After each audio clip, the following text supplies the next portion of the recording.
বন্ধুরা, এই মুহূর্তে সব থেকে বড় খবর, বঙ্গোপসাগরে আবার ঘূর্ণিঝড় উৎপন্ন হচ্ছে। বন্ধুরা, এই নিয়ে তিনবার ঘূর্ণিঝড় উৎপন্ন হতে চলেছে। বন্ধুরা, আগের মাসেও ঘূর্ণিঝড় হয়েছে, তার আগের মাসেও ঘূর্ণিঝড় হয়েছে, অর্থাৎ তিনটা ঘূর্ণিঝড় কিন্তু তৈরি হয়েছে বঙ্গোপসাগরে। আবারও একটা ঘূর্ণিঝড় রূপান্তরিত হবে। দেখুন বন্ধুরা, আজকে 14 তারিখ রবিবার। এখানে কিন্তু এই যে আন্দামান নিকোবর সাগরের এখানে একটা কিন্তু হালকা একটা লো প্রেশার এরিয়া তৈরি হচ্ছে। এই লো প্রেশার এরিয়ার কারণে আগামী দিন এখানে একটা ঘূর্ণাবর্ত তৈরি হয়ে 15 তারিখ নাগাদ, যখন 15 তারিখ পেরোবে, তারপরে একটা নিম্নচাপে রূপান্তরিত হবে। নিম্নচাপে রূপান্তরিত হওয়ার পরে এখানে যখন বৃষ্টিপাত সংঘটিত হবে, এটা নিম্নচাপ তৈরি হয়ে গিয়ে হবে হচ্ছে 15 তারিখ রবিবার। তারপর এই নিম্নচাপটি ধীরে ধীরে শক্তি বাড়াবে। দেখুন বন্ধুরা, এটা শক্তি বাড়ানো শুরু করে দিচ্ছে। শক্তি বাড়িয়ে এটা গভীর নিম্নচাপে তৈরি হবে সোমবার 16 তারিখ। এরপর এটা আরও শক্তি বাড়িয়ে এই গভীর নিম্নচাপটি ঠিক 17 তারিখ নাগাদ, এটি দেখি 17 তারিখ নাগাদ,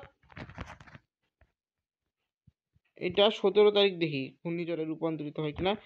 17 তারিখে এটা ঘূর্ণিঝড়ে রূপান্তরিত হয়ে যাবে। বন্ধুরা, দেখতেছেন 60 কিলোমিটারের বেশি কিন্তু গতিবেগ হয়েছে এই ঘূর্ণিঝড়টির গতিবেগ 60 কিলোমিটারের বেশি হচ্ছে, তাই এটা ঘূর্ণিঝড় রূপান্তরিত হবে। বন্ধুরা, এরপর এই ঘূর্ণিঝড়টি যখন রূপান্তরিত হবে তখন এর নাম হবে শক্তি, অর্থাৎ এটি ঘূর্ণিঝড় শক্তি হয়ে রূপান্তরিত হবে। তারপরে ঘূর্ণিঝড়টি মানে শক্তি ঘূর্ণিঝড় 17 তারিখে কোথায় ল্যান্ডফল করে দেখি। তারপরে দেখি এই ঘূর্ণিঝড়ের প্রভাবে কোথায় কোথায় বৃষ্টিপাত কেমন হবে তা দেখিনি। হ্যাঁ, একবার দেখি হচ্ছে রেইন মোডে, রেইন কই গেল, রেইন অ্যান্ড থান্ডার।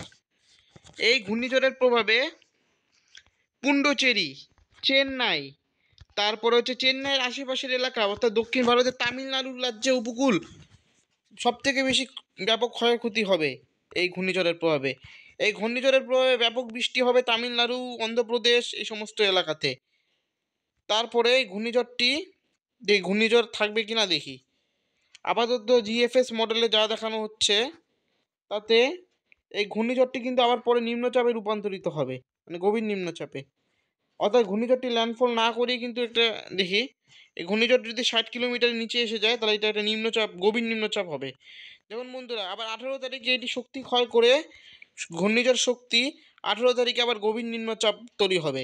যদিও এটা এখনও আবহাওয়ার কিছু বলা যাচ্ছে এটা ঘূর্ণিঝড় হবে কি না, এটা সম্ভাব্য একটা আবহাওয়ার একটা ঠিকানা। অর্থাৎ আবহাওয়া কি বলে, জলবায়ুর পরিবর্তন তো ঘটেই চলেছে, এই কারণে আমরা সঠিকভাবে বলতে পারতেছি না যে এটা ঘূর্ণিঝড় হবে কি না। কিন্তু একটা সম্ভাবনা রয়েছে একটা ঘূর্ণিঝড় সৃষ্টি হওয়ার সাগরে। যদি এটি ঘূর্ণিঝড়ে রূপান্তরিত হয়, জিএফএস মডেল দেখাচ্ছে যে এর প্রভাবে কিন্তু তামিলনাড়ু উপকূলে কিন্তু খুব কাছাকাছি ঘেঁষে কিন্তু এই ঘূর্ণিঝড়টি বাঁক দিয়ে চলে যাবে। এর প্রভাবে কিন্তু তামিলনাড়ু উপকূলের চেন্নাই, পুন্ডুচেরি এই সমস্ত এলাকায় কিন্তু ঝড় বৃষ্টি চলবে। দেখি ঝড় কেমন হবে এই সমস্ত এলাকাতে। আমরা বায়ুর ঝাপটা মোডে গিয়া দেখি। বায়ুর ঝাপটা মোডে 40 থেকে 50, 60 কিলোমিটার বেগে কিন্তু এই সমস্ত এলাকাতে ঝোড়ো হাওয়া বইবে। এই হচ্ছে আবহাওয়ার সামগ্রিক পরিস্থিতি যদি এটি ঘূর্ণিঝড়ে রূপান্তরিত হয়। ঘূর্ণিঝড়টি এটি পরে এটি নিম্নচাপে যখন রূপান্তরিত হবে, এই নিম্নচাপটি প্রবেশ করবে হচ্ছে অন্ধ্রপ্রদেশে, তখন কিন্তু এটি বৃষ্টিপাত থাকবে তখন। আপাতত কিন্তু চট্টগ্রাম এলাকায় কিন্তু বৃষ্টিপাতের সম্ভাবনা রয়েছে কয়দিন পরে। অর্থাৎ কয়দিন পরে এই ঘূর্ণিঝড়ের প্রভাবে কিন্তু আমাদের বাংলাতেও কিন্তু মেঘলা আকাশ থাকবে। অর্থাৎ পশ্চিমবঙ্গেও কিন্তু এটার প্রভাবে হালকা হালকা বৃষ্টি হতে পারে সুন্দরবন এলাকাতে। এই ঘূর্ণিঝড়ের প্রভাবে কিন্তু একটা ঘূর্ণাবর্ত এবং নিম্নচাপ যদি অবস্থান করে, এখানে কিন্তু একটা নিম্নচাপ সিস্টেম তৈরি করবে এই শীতকালের মধ্যে। তখন কিন্তু এই শীতকালে চট্টগ্রাম এলাকাতে কিন্তু চট্টগ্রাম, তারপরে হচ্ছে বাংলাদেশের একদম দক্ষিণের এলাকা, যেমন হচ্ছে চট্টগ্রাম, তারপরে হচ্ছে এই জায়গাগুলোর নাম আমি জানি না ঠিক। চট্টগ্রাম, তারপরে হচ্ছে কি এটা বক্সাবাজার নাকি কক্সবাজার বলা হয় জায়গাটার নাম, ওখানে কিন্তু বৃষ্টিপাত হবে। এবং মায়ানমারে কিন্তু বৃষ্টিপাতের সম্ভাবনা রয়েছে। মায়ানমারেও বৃষ্টিপাত হবে এই ঘূর্ণিঝড় না, এই নিম্নচাপের প্রভাবে যদি ঘূর্ণিঝড়ে রূপান্তরিত হয়। আবহাওয়ার এই হচ্ছে সামগ্রিক পরিস্থিতি। আপাতত ঘূর্ণিঝড়টি রূপান্তরিত যদি হয় তাহলে এর নাম হবে শক্তি। আর এবং এই শক্তি ঘূর্ণিঝড়টি আপাতত দেখাচ্ছে এটা তামিলনাড়ুর খুব কাছাকাছি গিয়ে কিন্তু আবার শক্তি ক্ষয় করবে, যেমন ঘূর্ণিঝড় অশনি যেমন এটা শক্তি ক্ষয় করেছিল। যদিও শক্তি ক্ষয় করুক, কিন্তু এর প্রভাবে কিন্তু চেন্নাই অর্থাৎ তামিলনাড়ু রাজ্যে কিন্তু ব্যাপক ক্ষয়ক্ষতি হতে পারে। তামিলনাড়ু রাজ্যের উপকূলীয় অঞ্চলে ঝড় বৃষ্টি থাকবে, অর্থাৎ ঘূর্ণিঝড় আসুক বা নাই আসুক এর যে একটা প্রভাব কিন্তু লক্ষ্য করা যাবে। বাংলাদেশের চট্টগ্রামেও কিন্তু এর প্রভাবে বৃষ্টিপাত হবে, তা যা দেখানো হচ্ছে। আপাতত স্যাটেলাইট ইমেজে আজকে দেখি কোথায় কেমন মেঘলা আকাশ আছে, খালি এটাই দেখবো আমরা।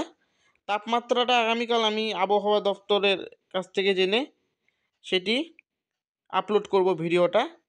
আপাতত আপাতত দেখি তেমন কিন্তু কোথাও মেঘলা আকাশ নেই। আপাতত পশ্চিমবঙ্গ, বাংলাদেশ, ত্রিপুরা, আসাম এবং উত্তর পূর্ব পুরো ভারতটা, উত্তর পূর্ব ভারতে কিন্তু মেঘলা আকাশ নেই। মেঘলা আকাশ কোথায় রয়েছে? পাহাড়ি এলাকায়, যেমন সিকিমে মেঘলা আকাশ রয়েছে, ভুটানের কিছু এলাকায় মেঘলা আকাশ রয়েছে, অরুণাচল প্রদেশে হালকা মেঘলা আকাশ রয়েছে। এবং এখানে যেখানে এখানে কি ঘূর্ণাবর্ত তৈরি হবে সেখানে কিন্তু একটা মানে মেঘলা আকাশ রয়েছে, অর্থাৎ আপনারা জানেন সমুদ্রে তো মেঘলা আকাশ থাকেই সবসময়। তারপরে কিন্তু এইটি কিন্তু যদি ঘূর্ণিঝড়ের রূপ নেয় তাহলে কিন্তু এই সমস্ত এলাকায় কিন্তু ক্ষয়ক্ষতি হওয়ার সম্ভাবনা রয়েছে।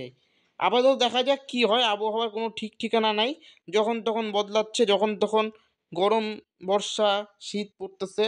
তাই আবহাওয়ার কথা আমরা কিচ্ছু বলতে পারি না, সব প্রকৃতির উপর নির্ভরশীল। আপাতত বন্ধুরা আপনারা ভালো থাকুন, সুস্থ থাকুন। আগামী আর একটি ভিডিওতে দেখা হবে। আপাতত ধন্যবাদ।